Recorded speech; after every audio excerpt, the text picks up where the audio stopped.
बक्सर में लगातार हो रही आपराधिक घटनाओं के चलते कहीं ना कहीं अब बक्सर की जनता का प्रशासन पे से धीरे धीरे भरोसा उठता जा रहा है।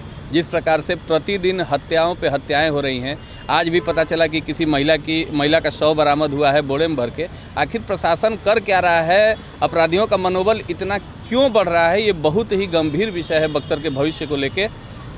ये निश्चित रूप से बहुत ही बदहाल स्थिति आज के डेट में अपराध के मामले में बक्सर की हो चुकी है। अच्छा, आपको लगता नहीं है कि मतलब जिस तरह से गोलियां चल रही हैं सरेआम और प्रशासन कुछ नहीं कर पा रहा है, तो कहीं ना कहीं सुस्त पड़े हुए हैं सब? इन पूरी घटनाओं में पूरी तरह से बक्सर जिले का प्रशासन जिम्मेदार है। अपराधियों के मनोबल के बढ़ने में भी प्रशासन जिम्मेदार है। आज अपराधियों के मन में, पूरे बिहार में व्याप्त भ्रष्टाचार अपराधियों के मनोबल को बढ़ा रहा है। अपराधियों के मन में ये हो चुका है कि मैं किसी बड़ी से बड़ी वारदात को अंजाम देने के बाद भी पैसे और पावर के दम पे पुलिस मेरा कुछ नहीं कर पाएगी। इसी के चलते अपराधियों का मनोबल बढ़ रहा है। निश्चित रूप से ये बक्सर के लिए एक बहुत ही चिंता का विषय है। जिस प्रकार से लगातार आपराधिक घटनाएं हो रही हैं, प्रशासन को इसमें तत्काल संज्ञान लेना चाहिए और ठोस से ठोस कदम उठा के बक्सर में इस बढ़ रहे अपराध को तत्काल रोकना चाहिए। नहीं तो आने वाले दिनों में जनता उग्र होकर प्रशासन के खिलाफ उग्र प्रदर्शन करेगी।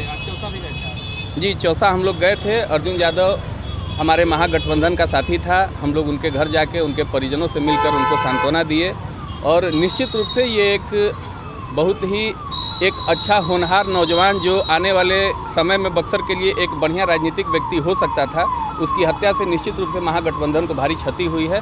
और हम सभी महागठबंधन के साथी उनके पूरे परिवार के साथ चट्टान की तरह खड़े रहेंगे और हमने उनके परिवार को ये भरोसा भी दिलाया है कि यदि जल्द से जल्द प्रशासन सख्त कदम नहीं उठाता है तो पूरा कांग्रेस परिवार मिल के एक बक्सर शहर में प्रदर्शन करने का भी काम करेगा, जिले के एसपी का घेराव करने का काम करेगा, जिले के डीएम का घेराव करने का। लगातार जो है सड़क दुर्घटनाओं की जो ग्राफ है उसमें इजाफा देखने को मिला है। कई सारे यातायात व्यवस्था को दुरुस्त करने के लिए डीएसपी बक्सर में आए हुए हैं। यातायात पुलिस की भी बक्सर की प्रशासनिक व्यवस्था पूरी तरह से विफल है। ये लोग ना अपराध को रोक पा रहे हैं, ना यातायात की व्यवस्था को रोक पा रहे हैं। सारे बक्सर के जो भी पदाधिकारी इन चीज़ों में इन्वॉल्व है वो सिर्फ और सिर्फ धन उगाही में लगे हुए हैं। आज प्रशासन से जनता का विश्वास धीरे धीरे उठता जा रहा है। लेकिन सरकार तो सुशासन की है। कहने के लिए सुशासन की सरकार में प्रतिदिन हत्याएं होती हैं। कान में तेल डाल के सोए हैं यहाँ के प्रशासनिक पदाधिकारी। प्रतिदिन हत्याएं हो रही हैं। आज आप जाके देखिए ना, आप एक छोटे से प्रकरण को लेकर थाने में आवेदन देने के लिए जाइए।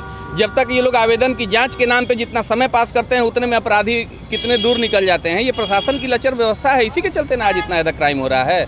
क्यों नहीं त्वरित कार्रवाई होती है?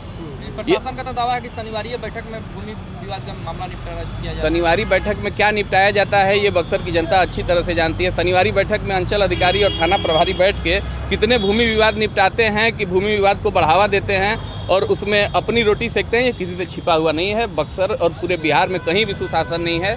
आज पूरा बिहार जंगल राज का सबसे बड़ा अगर उदाहरण है तो आज के वर्तमान समय में बिहार जंगल राज का उदाहरण बन चुका है। प्रधानमंत्री नरेंद्र मोदी आ रहे हैं विक्रमगंज में। बहुत सारे